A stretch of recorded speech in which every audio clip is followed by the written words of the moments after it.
Om Namah Shivaya. Shivji Sada Sahai. Om Namah Shivaya. Guruji Sada Sahai. With Guruji, the real treasure is hidden. Satsang of NITIN Joshi, software professional, son of Colonel retired S.K. Joshi.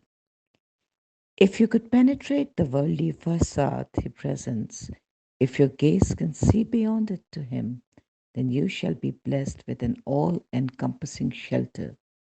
For me, this is the focus when being with Guruji.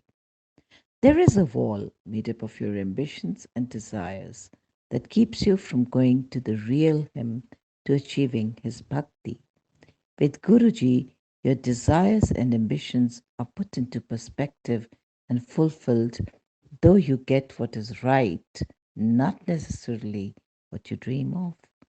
But it's beyond this facade, the wall that the true fruits lie unexplored. If you can scale the wall, you get to the real treasure. It's not easy. He puts you to the test and will squeeze you like a lemon and shake you like a tree. His words. I have been blessed with tremendous past karma and sanskars, hereditary qualities, that his divine will gave me a chance to come into contact with him. It's impossible for me to describe Guruji. Thoughts overwhelm my mind. If Lord Ganesh could not describe him, who am I? We began going to Guruji's place with no expectations, hope, or troubles, and it was his magnetic charm that got us back again and again to him. Drop your pretensions here. I used to take breakfast for the sevaks in the mandir. Guruji was usually in part at that time. My parents used to keep the Friday fast. This typically means not eating anything that's sour, not even touching it. It was a Friday, and my mother had strictly instructed me not to consume any such thing. That day, Guruji was out early, and as I came in, he instructed another devotee, Sudama, to get me a cold drink. I was more than happy to have Guruji's delicious prasad and left contented, thanking my stars for his darshan and the unexpected prasad. But I was scolded at home. I was dejected and brushed the episode aside. In the evening, we went to the mandir again. Guruji was in a good mood and sat down for satsang. We were all listening intently. He made a comment about the fasts people keep, remarking that such a practice was bogus. As was his wont, he didn't say it directly, but the point drove home. You are in the house of God. Do what He tells you and forget the humdrum practices that pretend to reach God in silly ways. A laddu the size of two cricket balls. Guruji blesses some people with the Sachkhand Prasad, prasad that he produces by divine will, which is referred to as a miracle. I have been fortunate enough to experience many such instances. Gold earrings in dollar notes, hot halwa, misri cased barfi, chocolate and vanilla barfi, motichur and besan laddus, Himachali hut. One day in Jalandhar, Guruji had gone to a devotee's house for dinner. Langar was served, and as usual, the Sangat ate before Guruji. Seeking an extra second of his divine presence, I finished off early and sat next to him while the others were eating.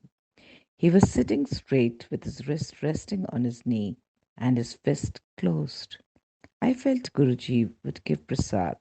Nothing happens without divine will. That's probably what he wanted me to take note of. So I was concentrating on him.